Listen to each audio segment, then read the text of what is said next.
Women are presented as outsiders throughout the Iliad, and they make very few appearances in the epic.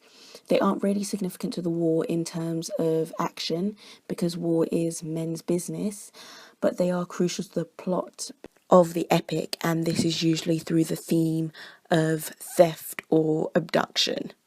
Paris's abduction of Helen was the cause of the Trojan War, and Achilles' fury over the theft of Briseis is important to the plot as well.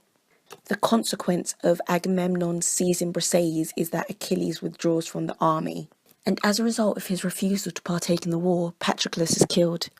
Briseis serves as an instrument of men's political relationships in the epic. In the Iliad, women's worth is restricted to that of sexual partners and childbearers. They have the literary function of commenting on activities of men. Briseis is objectified to a point where she's given to Achilles as a prize of honour.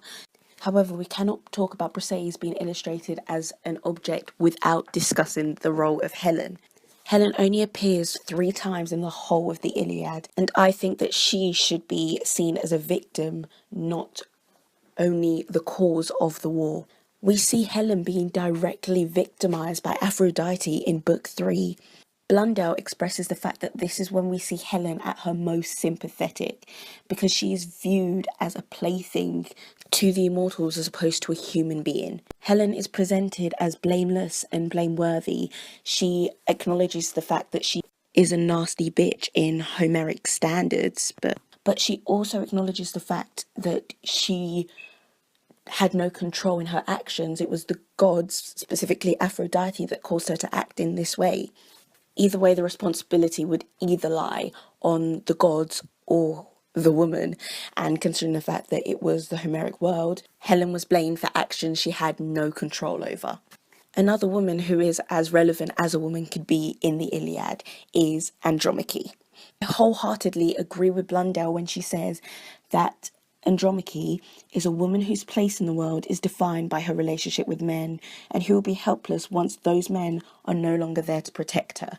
Although we do see moments of strength in Andromache's character, an example being when she surprises us with her military insight as she tells Hector to remain inside of the city and defend the vulnerable parts of the walling, Hector rejects the idea as any strong Homeric warrior will, and by doing this, Homer is reaffirming the fundamental division between masculine and feminine spheres of activity.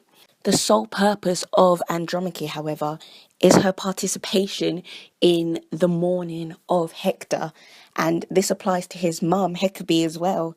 They are presented as the perfect women in terms of mourning. They cry excessively, they tear at their hair, they wail, they give long speeches about how much they're going to suffer without a man in their life, etc. And it just goes to show how insignificant Homer viewed the role of women in this epic. Once again, I'll go back to Blundell as she says that the female characters of the Iliad are being used by the poet to comment on the world of war and the values of fighting men. So their functions are basically just to improve the characterization of the men in the epic. It's not about them individually, because to Homer they don't really matter, and they only exist in relation to the men in their lives.